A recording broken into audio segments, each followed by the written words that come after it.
নমস্কার, আশা করছি আপনারা সবাই ভালো আছেন। আজ আমি একটি 5 টাকার কমেমোরেটিভ কয়েন সম্পর্কে আপনাদেরকে বিস্তারিত বলবো।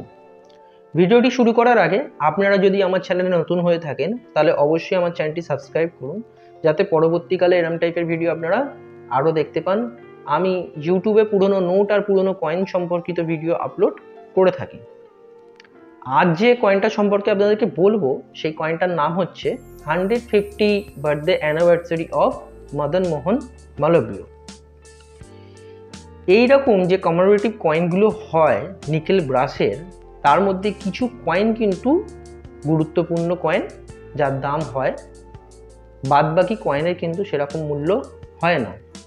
নিকেল ব্রাসের যে 5 টাকার কয়েনগুলো আছে তার মধ্যে কিন্তু বেশ কিছু কয়েনের দাম কিন্তু এখন আকাশ ছোঁয়া হয়ে গেছে। তাহলে সব কয়েন নয়, আপনারা যদি রেগুলার আমার ভিডিওগুলো দেখেন তাহলে কিন্তু আপনারা সঠিক দাম আপনারা জেনে যাবেন কোন কয়েনের কত দাম। তো চলুন আর দেরি করব না, শুরু করা যাক। এখন যে কয়েনটা আপনারা দেখছেন এই কয়েনটার নাম হচ্ছে 150th birthday anniversary of Madan Mohan Malaviya. 1851 সাল থেকে 2011 সাল। মদন মোহন মালব্যের 150 বছর জন্মতিথি উপলক্ষে এই কয়েনটি মিন্টেজ করা হয়েছিল। প্রথমে আমি কয়েনের স্পেসিফিকেশনটা বলে দিচ্ছি, ওভারসিজ সাইডটা আমি বলে দিচ্ছি। এটা হলো কয়েনের ওভারসিজ সাইড। ওভারসিজ সাইডে রয়েছে দেখুন অশোকা লাইন ক্যাপিটাল রয়েছে, তার ঠিক নিচে ছোট্ট করে সত্যমে জেতে লেখা রয়েছে, আর বাঁ দিকে হিন্দিতে ভারত লেখা রয়েছে, আর ডান দিকে ইংলিশে ইন্ডিয়া লেখা রয়েছে।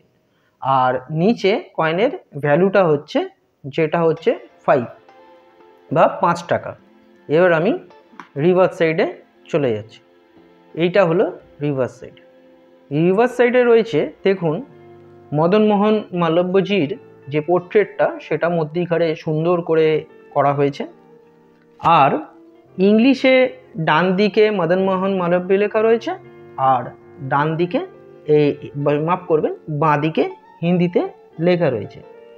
আর একদম কয়েনের নিচে মদন মোহন মালব্যের 150 বছরের যে সালটা সেই সালটা লেখা রয়েছে 1851 সাল থেকে 2011 সাল। এই হলো কয়েনের স্পেসিফিকেশন। এবার আমি এই কয়েনের সম্পর্কে আরও কিছু গুরুত্বপূর্ণ তথ্য এখন আপনাদেরকে বলবো। এই কয়েনটি মিন্টেজ করা হয়েছিল ইয়ার মানে রিলিজ ডেট ছিল 2011 আর ইস্যু করা হয়েছিল 2013 সাল মানে 2013। মেটাল হচ্ছে নিকেল ব্রাস। কয়েনের ওয়েট হচ্ছে 6 গ্রাম। কয়েনের সাইজ হচ্ছে 23 mm আর শেপ হচ্ছে সার্কুলার। এই কয়েনটি যে মিন্টেজ করা হয়েছিল আমাদের ভারতবর্ষের যে 4টে মিন্ট আছে সেই 4টে মিন্ট থেকেই এই কয়েনটি মিন্টেজ করা হয়েছিল। যেমন বোম্বে মিন্ট।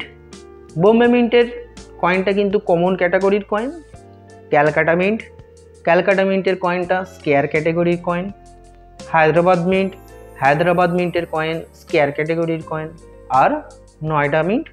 নয়ডা মিন্টের কয়েনটা কমন ক্যাটাগরির কয়েন। এই কয়েনটা কিন্তু যে আছে তার দামটা আমি এখন আপনাদেরকে বলে দিচ্ছি। বোম্বে মিন্টের কয়েনের এখন প্রাইস যাচ্ছে 15 থেকে 20 টাকার মধ্যে। ক্যালকাটা মিন্টের প্রাইস যাচ্ছে 30 থেকে 40 টাকার মধ্যে। আমি কিন্তু ইউএনসি কয়েনের প্রাইস বলছি, ফাইন এক্সট্রা ফাইনের কয়েনের প্রাইস বলছি না, ইউএনসি কয়েনের প্রাইস বলছি। হায়দ্রাবাদ মিন্টের কয়েনের প্রাইস যাচ্ছে এখন 30 থেকে 40 টাকার মধ্যে, আর নয়ডা মিন্টের কয়েনের প্রাইস যাচ্ছে 15 থেকে 20 টাকার মধ্যে বা 25 টাকার মধ্যে। আর এই কয়েনের যে আরও কিছু গুরুত্বপূর্ণ তথ্য আছে সেগুলি আমি আমার ডেসক্রিপশান বক্সে শেয়ার করে দেবো। আপনারা যদি পারেন তাহলে সেখানে গিয়ে দেখে নিতে পারেন। আর 5 টাকা রিলেটেড আরও কিছু গুরুত্বপূর্ণ ভিডিওর লিঙ্কও আমি ওখানে শেয়ার করে দেবো, আপনারা চাইলে সেখানে দেখে নিতে পারেন। আর আপনারা তো জানেন আমি কয়েন আর নোট সম্পর্কে আমার ইউটিউব চ্যানেলে ভিডিও করে থাকি, সেখানে তো আপনারা পেয়েই যাবেন এরকম টাইপের ভিডিও। তো এই হলো আজকের বিষয়বস্তু। ভিডিওটি ভালো লাগলে একটা লাইক অবশ্যই করে দেবেন, আর চ্যানেলে নতুন হয়ে থাকলে চ্যানেলটি সাবস্ক্রাইব করবেন। আজকের জন্য এতটাই বন্ধুরা, দেখা হচ্ছে নেক্সট ভিডিওতে। ততক্ষণ ভালো থাকবেন, নমস্কার।